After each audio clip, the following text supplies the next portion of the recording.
Welcome to Hollywood Graveyard, where we set out to remember and celebrate the lives of those who lived to entertain us, by visiting their final resting places.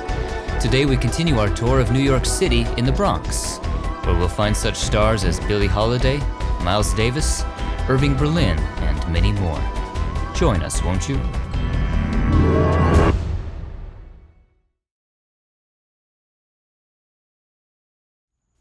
We left off our last tour in Queens. Today we turn north and cross East River into the Bronx. If you haven't done so already, be sure to check out parts 1 and 2. Just across Whitestone Bridge in the Throgs Neck area of the Bronx is St. Raymond's Cemetery. This is a Catholic cemetery founded in the 1870s and named for St. Raymond of Peñafort, a 12th century Catalan Spanish saint. St. Raymond's is one of the busiest cemeteries in the country. The section immediately left of the entrance is St. Anthony.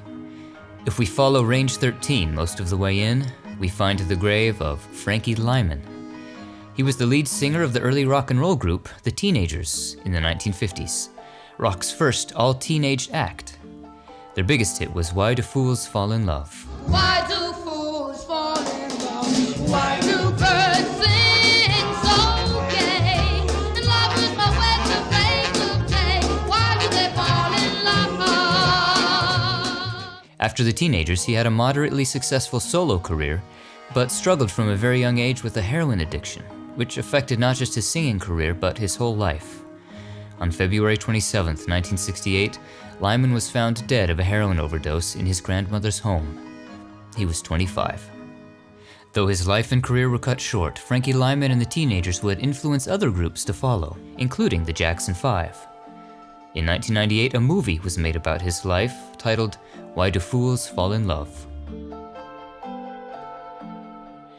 Several sections west of here is St. Paul's section. Let's follow row 56 about halfway in and pay a visit to Lady Day, the legendary Billie Holiday. Hers is one of the most iconic and recognizable voices in blues and jazz. Born Eleanora Fagan, she had a rough childhood and began singing in nightclubs in Harlem. There she was discovered by a producer who arranged to have her perform with Benny Goodman and later Teddy Wilson. She adopted her stage name from actress Billy Dove, who she admired. Her first hit was What a Little Moonlight Can Do. One of her best-known songs is the haunting Strange Fruit, one of the early anti-racism protest songs, which painted a grim picture of the horror of the lynching of black men that was taking place in the South. Southern trees bear strange fruit, blood on the leaves and blood at the root. Other hits include God Bless the Child, one of her best-selling. Mama may have, Papa may have, but God bless the child that's got his own, that's got his own. She would go on to perform sold-out shows at Carnegie Hall, but drugs and alcohol began to take a toll on her life and career. By 1959, she had been diagnosed with cirrhosis of the liver. She was taken to the hospital for treatment, but arrested and handcuffed for drug possession as she lay dying in her hospital bed. In those days, drug addiction was seen as a crime, not an illness. She died on July 17th at the age of 44. She was posthumously inducted into the Big Band and Jazz Hall of Fame, the Blues Hall of Fame, and the Rock and Roll Hall of Fame. A film was made about her life, Lady Sings the Blues, in 1972, starring Diana Ross as Billie. The next section west is St. John. Near the intersection across the street from the office, we find the grave of Lois Nettleton. She was an actress of both stage and screen, beginning on Broadway in the 40s in the play The Biggest Thief in Town. On film, she can be seen alongside Burt Reynolds and Dolly Parton in The Best Little Whorehouse in Texas. On television, she performed and appeared in a little bit of everything, from The Twilight Zone to Bonanza, The Mary Tyler Moore Show to Seinfeld, In the Heat of the Night, and The Golden Girls. She was nominated for 3 Primetime Emmys and won 2 Daytime Emmys. Lois was married to Gene Shepard of A Christmas Story fame. Straight south along Foote Avenue, we reach Holy Cross section on the left. If we follow Range 19 quite a ways into the east, we find the grave of Merlin Santana. He was an actor, best remembered for his role as Stanley on The Cosby Show, and as Romeo Santana on The Steve Harvey Show, a role he played in over 100 episodes. On film, he can be seen alongside Eddie Murphy in the 2002 film Showtime. Tragically, Santana was shot and killed in South LA while sitting in a car with his friend. He was only 26. That's all we'll find here at St. Raymond's today. Let's continue north to Woodlawn Cemetery. You can drive, or if you take the subway, the 4 train goes right to Woodlawn at the end of the line, right to the cemetery's front gates. Woodlawn is a true gem of a cemetery, a green oasis right here in the northern end of the Bronx. It was founded during the Civil War in 1863, designed in the landscape lawn style across 400 acres, and located for easy access from Manhattan. It's been named a National Historic Landmark, marking a transition in cemetery design and becoming a popular final resting place of the famous and powerful. Its memorials are among the largest and finest collections of funerary art in the whole country. These certainly are the grandest private mausoleums we've ever seen.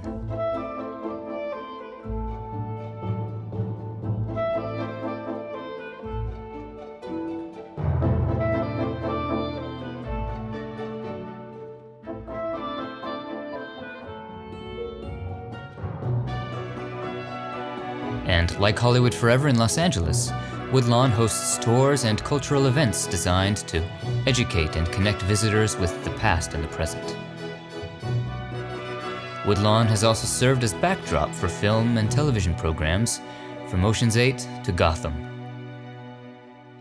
If we turn right on West Border Avenue from the main entrance and head south, we reach Spirea section on the left, a small triangular section. Here we find Bert Williams, a Bahamian-American entertainer who was one of the preeminent comedians of the vaudeville era, and a true pioneer of black entertainers in America, breaking many of the color barriers for stage performers at the time. His Broadway breakthrough came in 1903 in the landmark musical In Dahomey, Broadway's first full-length musical written and played by black performers. It made Williams and his partner George Walker international stars. In 1910, he joined Ziegfeld's Follies. It was a radical notion at the time to have a featured black performer in an all-white show, and many cast members took exception to it. Ziegfeld's response was, "I can replace every one of you, except Williams." He was a sensation, and the onstage team of Williams and Leon Errol, who was white, was groundbreaking and had never been seen before on the Broadway stage, especially given the equality of the two in the sketches. Around the 1920s, Williams was the best-selling black recording artist and ranked alongside other best-selling artists of the time, including Al Jolson. I never done nothing to nobody. I never got nothing from nobody no time. Despite all his success and popularity, Williams faced institutional racism his entire life. Because of the color of his skin, he was often made to travel and lodge separately from other performers. And groups like the White Rats, afraid of the encroachment of blacks and women in vaudeville, demanded he get reduced salary and billing. Fellow vaudevillian W.C. Fields once described him as the funniest man I ever saw, and the saddest man I ever knew. In February 1922, Williams collapsed on stage during a performance, and died a month later at the age of 47.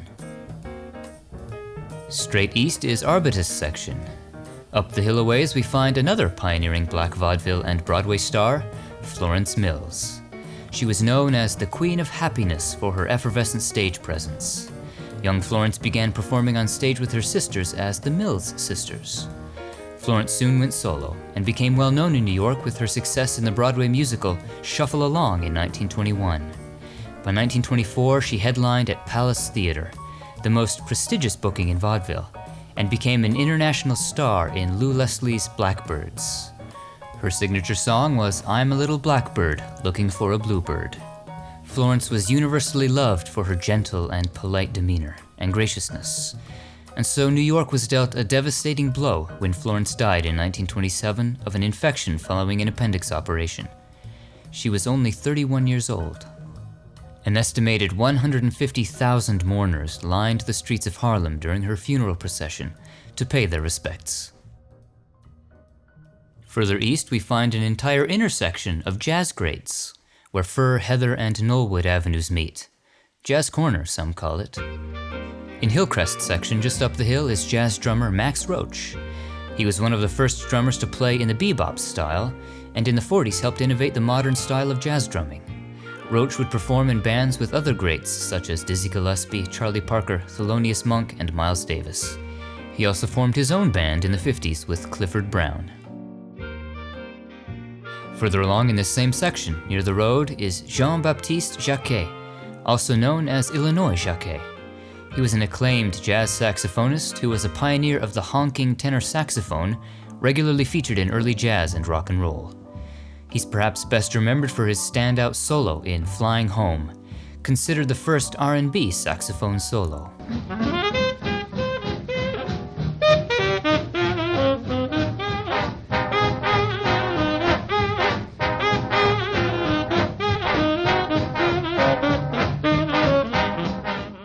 Just behind us, right on the intersection, is Miles Davis.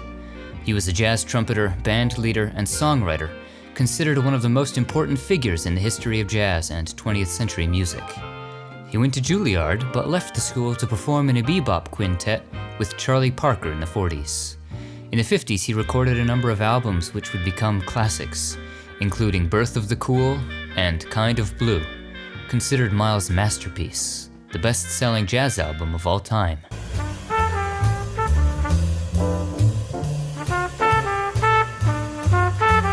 In the decades that followed, Miles would continue to experiment with different styles and genres, including jazz fusion. In his career, he won 8 Grammy Awards and was inducted into the Rock and Roll Hall of Fame in 2006. He died from the combined effects of a stroke, pneumonia, and respiratory failure at the age of 65. He was buried here with one of his trumpets. Crossing Heather Avenue, we find one of Miles Davis's heroes, Duke Ellington, right next to the road. He was a jazz musician, big band leader, and prolific composer. He rose to fame in the 20s through his orchestra's appearances at the Cotton Club in Harlem. His band, Duke Ellington and the Washingtonians, would become the best known in jazz. Duke would play and conduct from the piano. Many of his compositions have since become standards, including In a Sentimental Mood, Sophisticated Lady, Caravan, and It Don't Mean a Thing If It Ain't Got That Swing.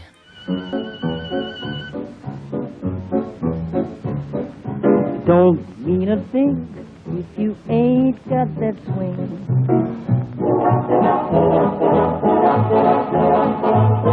It don't mean a thing, all you gotta do is swing. He didn't slow down when the big band era began to end in the 40s, continuing to write and perform, and also branch out into other musical forms. He was the first African American to score a major feature film for Otto Preminger's Anatomy of a Murder in 1959. He was nominated for an Oscar for Paris Blues in 1961. Duke Ellington won 14 Grammys in his career, and his big band remained popular until his death in 1974. Across Knollwood Avenue is Lionel Hampton. He was a jazz musician and band leader known for popularizing the use of the vibraphone in jazz. He performed in Benny Goodman's band in the 30s, one of the first racially integrated jazz groups to perform before audiences. Lionel would then form his own big band orchestra, becoming one of the high-profile groups of the 40s and 50s. One of their biggest hits, as mentioned earlier, was Flying Home, inscribed here on his tombstone.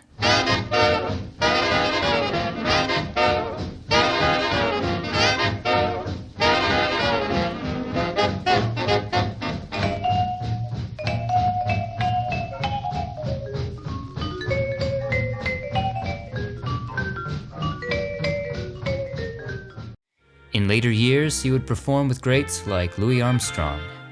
He died of congestive heart failure at the age of 94. North on Heather, then right on Whitewood, we find the mausoleum where Marilyn Miller is entombed on the left. Marilyn was one of the most popular Broadway stars of the 20s and 30s, an early triple threat as she could sing, act, and dance. She became a star performing in the Ziegfeld Follies in the 19-teens. In 1920, she starred in the musical comedy Sally, popularizing the song Look for the Silver Lining.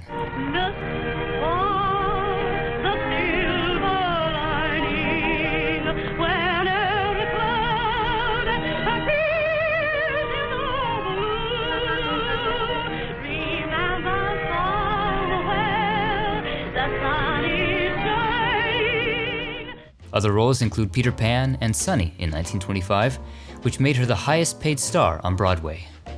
Her last Broadway show was the Irving Berlin Moss Hart musical, As Thousands Cheer. In 1936, at the age of 37, she died from complications after surgery to her nasal passages. She's entombed here with her first husband. She was portrayed by Judy Garland in the film Till the Clouds Roll By. Years later, when a young Norma Jean Doherty was looking for a stage name, she chose Marilyn, after Marilyn Miller. Back to Heather Avenue, a little further north, is Columbine Plot, where we find the grave of Irving Berlin, one of America's greatest songwriters, whose work makes up a large part of the Great American Songbook. Berlin was actually born in Russia, but his family fled Jewish persecution to find refuge in New York when Irving was a child. His first big hit was Alexander's Ragtime Band in 1911, which sparked an international dance craze. Alexander's Ragtime Band. In the years that followed, Berlin's songs, many of which have become standards, would draw from and celebrate all things Americana, like God Bless America. God bless America, land that I love. White Christmas. A white Christmas. There's no business like show business. There's no business like show business, like no business I know. And Blue Skies. Blue skies smiling at me, nothing but blue skies do I see. Over his career, he penned around 1,500 songs, including scores for 20 Broadway plays and tunes used in countless films. His songs have been performed by just about every major star of the past century. Walter Cronkite once said of Berlin, he helped write the story of this country, capturing the best of who we are and the dreams that shape our lives. Irving Berlin lived to be 101. Many waters cannot quench love, neither can the floods drown it. So reads the epitaph on this monument to two victims of the Titanic sinking, Ida and Isidor Straus. Isidor was a businessman, congressman, and co-owner of the Macy's department store. He and his wife Ida were among the wealthiest passengers on the Titanic.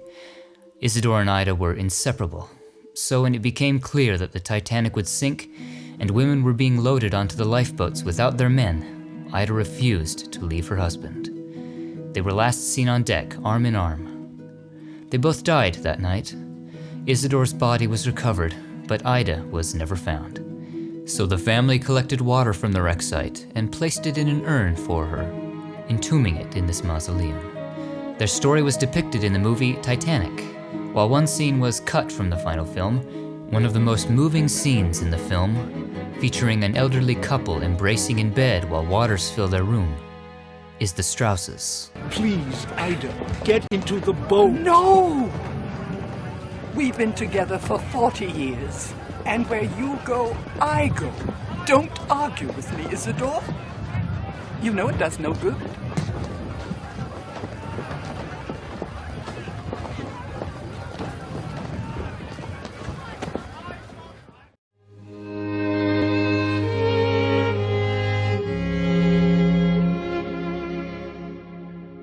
Turning south on Myosotis Avenue, we reach Walnut section. Next to the road, we find the mausoleum of Celia Cruz. She was a Cuban-American singer dubbed the Queen of Salsa and considered one of the most popular Latin music artists of the 20th century. Her big break came in the 50s when she joined the Cuban band La Sonora Matancera, performing and touring with them for years. When Fidel Castro came to power in 1959, the group left Cuba, never to return. Cruz then became a citizen of the United States. She left the band to pursue a solo career, and in the years to follow became an international sensation. She recorded dozens of albums and won 7 Grammys, including a Lifetime Achievement Award.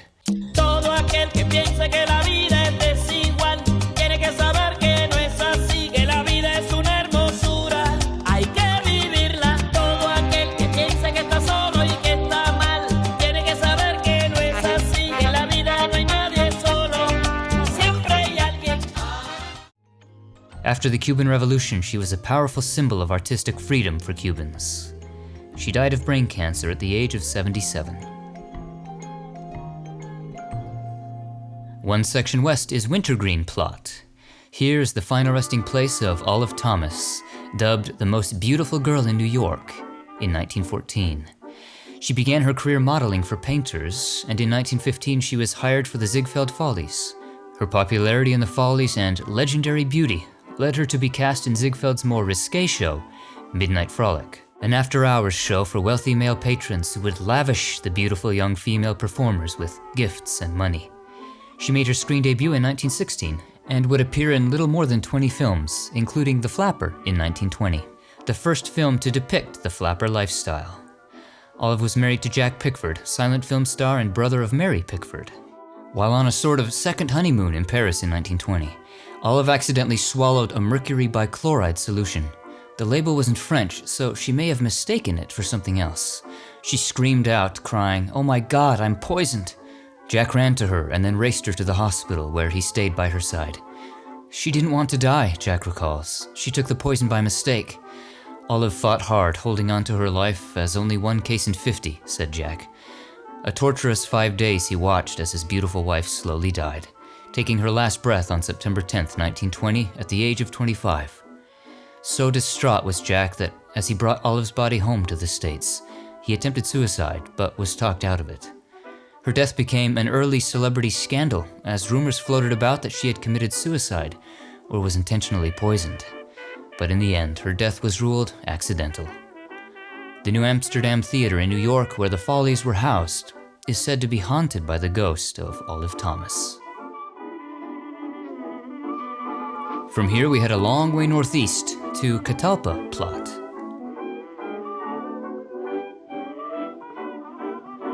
Call me Ishmael. And call the man who wrote those words Herman. Herman Melville was an American novelist, short story writer, and poet during the American Renaissance period. His works draw on his experiences as a sailor, including Taipei, a romanticized account of his experiences in Polynesia. His best-known work today is the whaling epic Moby Dick, which tells the tale of Captain Ahab's obsessive quest for revenge on Moby Dick, the white whale that bit off Ahab's leg at the knee. A commercial failure in its day, Moby Dick wasn't classified as a great American novel until the 20th century, long after Melville's death. Moby Dick has inspired a number of film and television productions over the years. Turning west again, past Woodlawn Lake, we reach Juniper Section. Here is the grave of Lotta Crabtree, beloved actress and founder of Noble Charities, one of the greatest entertainers of the late 1800s. During those years, she was known as the nation's darling. She made a name for herself in California before relocating to the East Coast to perform in plays like Uncle Tom's Cabin. With her petite size, she became popular for portraying children, and by the 1870s, she was touring the nation with her own theatrical company. At the peak of her career in the 1870s and 80s, she was a national star and the highest paid actress in America. After an injury from a fall on stage in 1889, she decided to retire from the stage at age 45. When she died at age 76, she dedicated much of her wealth to charitable causes, including veterans, aging actors, and animals. Near the northeast corner of the cemetery is Butternut Plot. Next to the road is the mausoleum of one of America's great all-around entertainers, George M. Cohan. He was a songwriter, actor, producer, and playwright, considered the father of the American musical comedy, and in his day, called the man who owned Broadway. He's best remembered for his patriotic tunes like Over There, Over there, over there, send the word over there, that the Yanks are coming. You're a Grand Old Flag, You're a grand old flag, you're a high flying flag, and forever in peace may you wave. and Yankee Doodle Boy. I'm a Yankee Doodle dandy, a Yankee Doodle do or die. He also penned the tune perhaps most closely associated with Broadway, Give My Regards to Broadway. Give my regards to Broadway, remember me to Herald Square. This tune came from his first Broadway hit, Little Johnny Jones, in 1904. He wrote, produced, and appeared in more than 36 Broadway musicals. And for his contributions to wartime morale, President Roosevelt presented him with the Congressional Gold Medal. Ironically, Cohan played the role of FDR in the musical I'd Rather Be Right in 1937.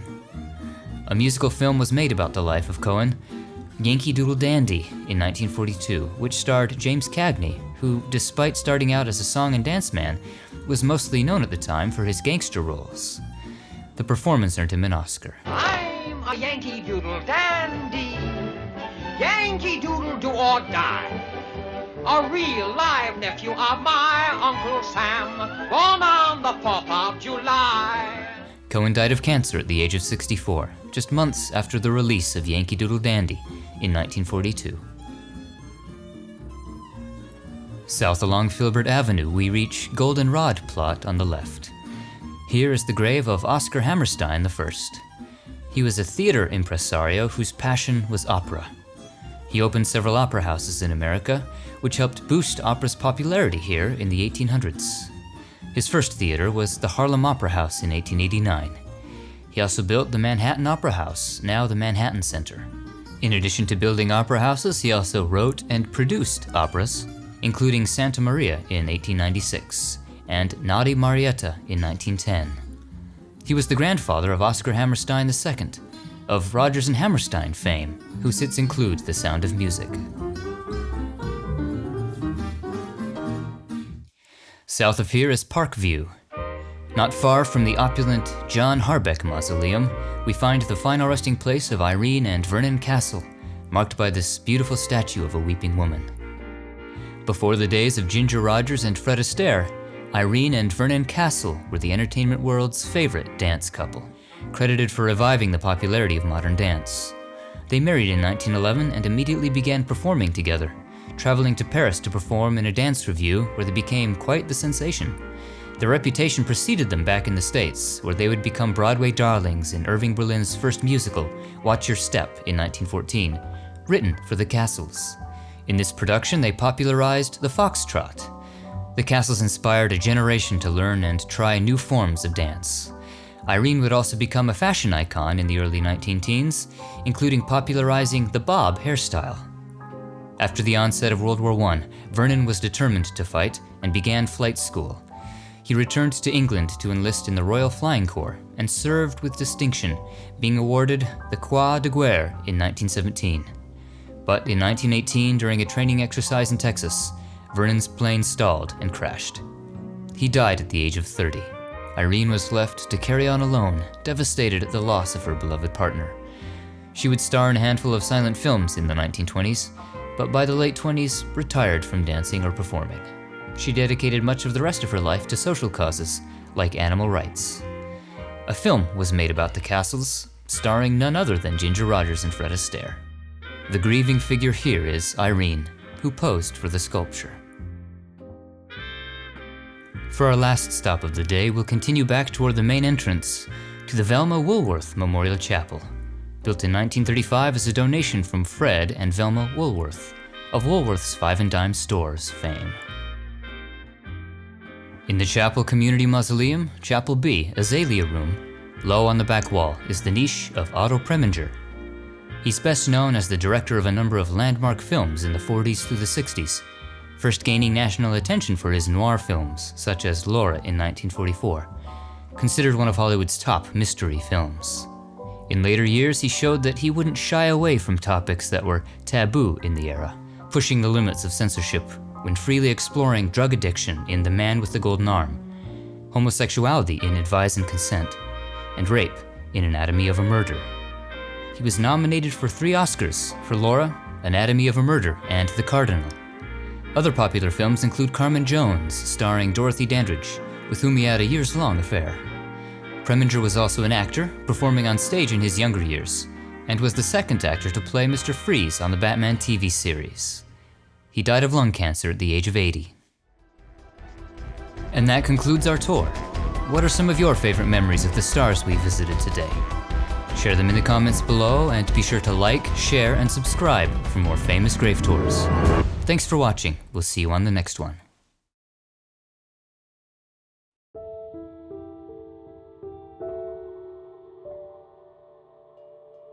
If you've followed our channel for a time, you'll know I'm a great admirer of Edgar Allan Poe.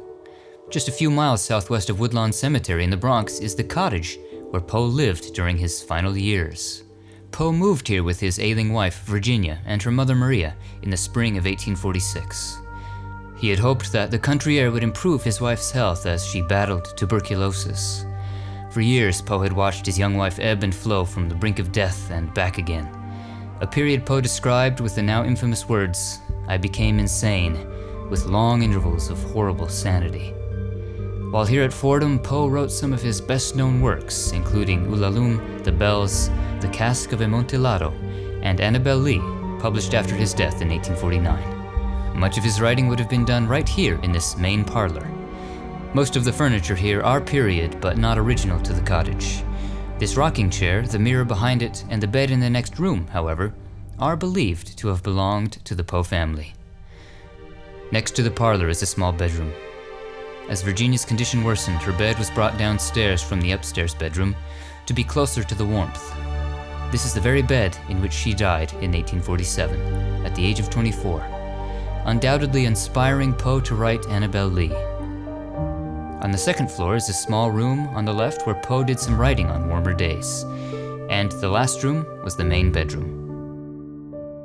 Poe died under mysterious circumstances while on a trip to Baltimore in 1849, after which Maria moved out and the cottage is now a historic landmark.